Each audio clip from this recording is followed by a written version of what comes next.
সুপ্রিয় শিক্ষার্থীরা, তোমরা সবাই কেমন আছো? আশা করি সবাই অনেক অনেক ভালো আছো। এখানে তোমরা একটি নিউজ বা আর্টিকেল দেখতে পাচ্ছ, মূল্যায়নের ফলাফল প্রকাশের পদ্ধতি পরিবর্তন। ত্রিভুজ, বৃত্ত, চতুর্ভুজ থাকছে না, ফল প্রকাশের নতুন পদ্ধতি। তোমরা সবাই জানো যে নতুন শিক্ষাক্রমের ফলাফল প্রকাশের ক্ষেত্রে তিনটি ইন্ডিকেটর ব্যবহার করা হচ্ছিল: ত্রিভুজ, বৃত্ত আর চতুর্ভুজ। চতুর্ভুজ হচ্ছে একেবারে খারাপ ফলাফল, বৃত্ত হচ্ছে মোটামুটি, আর ত্রিভুজ হচ্ছে ভালো ফলাফল। এই তিনটা ইন্ডিকেটরের মাধ্যমে নতুন শিক্ষাক্রমের ফলাফল প্রকাশ করা হতো। সেই পদ্ধতি পরিবর্তন করা হয়েছে, ফল প্রকাশের নতুন পদ্ধতি নিয়ে আসা হচ্ছে। সেটাই আমরা জানবো আমাদের আজকের ভিডিওতে।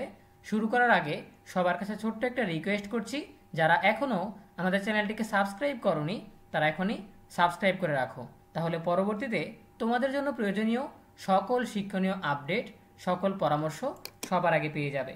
তাহলে চলো আমরা আর দেরি না করে সরাসরি মূল টপিকে চলে যাই। বিস্তারিত জানার জন্য আমরা একটু নিচে স্ক্রল করছি। নতুন কারিকুলামে মূল্যায়ন পদ্ধতি নিয়ে গেল 2 বছর ধরে চলছে পরীক্ষা নিরীক্ষা। নম্বর ও গ্রেডিং পদ্ধতি বাতিল করে প্রথমে ত্রিভুজ, চতুর্ভুজ ও বৃত্ত ইন্ডিকেটর ব্যবহার করে শিক্ষার্থীদের পারফরম্যান্স মূল্যায়ন শুরু হয়। এই নিয়ে তীব্র সমালোচনার মুখে তা থেকে পিছু হটে কর্তৃপক্ষ। মূল্যায়ন পদ্ধতিতে পরিবর্তন আনার ঘোষণা দেন শিক্ষামন্ত্রী। গঠন করেন উচ্চ পর্যায়ের কমিটিও। সেই কমিটির মতামতের ভিত্তিতে এবার 7টি স্কেলে বা পর্যায়ে মূল্যায়ন করার সিদ্ধান্ত নিতে যাচ্ছে জাতীয় শিক্ষাক্রম ও পাঠ্যপুস্তক বোর্ড এনসিটিবি। ষষ্ঠ থেকে দশম শ্রেণী এবং এসএসসি পরীক্ষায় মূল্যায়নের একই পদ্ধতি অনুসরণ করা হবে। চলতি মে মাসের 31 তারিখের মধ্যেই এই পদ্ধতির চূড়ান্ত ঘোষণা আসতে পারে।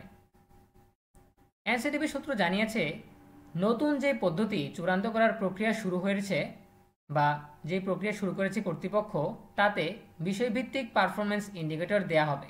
প্রত্যেক বিষয় মূল্যায়নে 7টি পর্যায় বা স্কেল থাকবে।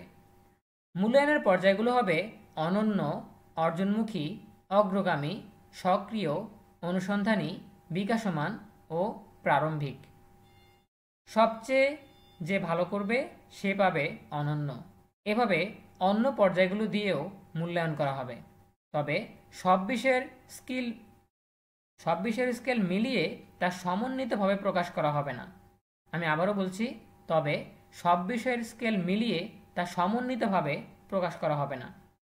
আন্তঃশিক্ষা বোর্ড সমন্বয় কমিটির সভাপতি এবং ঢাকা মাধ্যমিক ও উচ্চ মাধ্যমিক শিক্ষা বোর্ডের চেয়ারম্যান অধ্যাপক তপন কুমার সরকার বলেন, নতুন কারিকুলামে এসএসসি, এইচএসসিতে জিপিএ বা অন্য কোনো গ্রেডিং থাকছে না।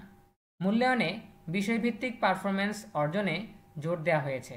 সেখানে 7টি পর্যায় বা স্কেল থাকতে পারে।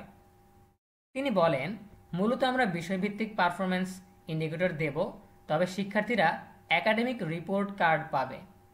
মূল্যায়ন পদ্ধতি চূড়ান্ত হলে শিক্ষকদের প্রশিক্ষণ ও মূল্যায়নের জন্য নৈপুণ্য অ্যাপ প্রস্তুত করা হবে। এনসিটিবির সদস্য অধ্যাপক ডক্টর মোহাম্মদ মশিউজ্জামান বলেন, এসএসসি, এইচএসসিতে 7টি স্কেলে বিষয়ভিত্তিক মূল্যায়ন করা হবে। সরকারের লক্ষ্য সব প্রতিষ্ঠান সমপর্যায়ে নিয়ে যাওয়া। কেউ ভালো করলে কেউ খারাপ করলো তা আর থাকবে না। আমরা চাই সব শিক্ষার্থী উল্লাস করুক।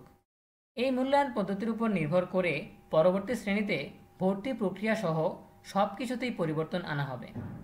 এদিকে নতুন কারিকুলামের রূপরেখায় সামষ্টিক মূল্যায়ন বা লিখিত অংশে 65 নম্বর এবং শিক্ষণকালীন মূল্যায়ন বা শ্রেণী কার্যক্রমে 35 নম্বর রাখার প্রস্তাব দেওয়া হয়েছে।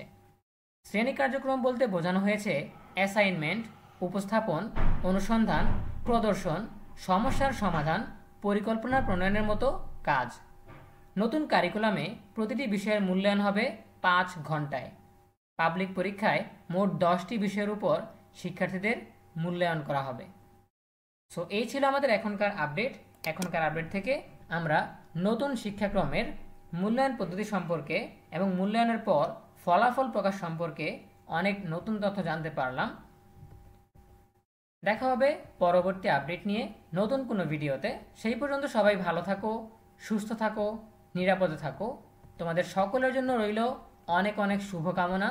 এতক্ষণ ধরে আমাদের সাথে থাকার জন্য তোমাদের সবাইকে জানাচ্ছি অসংখ্য ধন্যবাদ।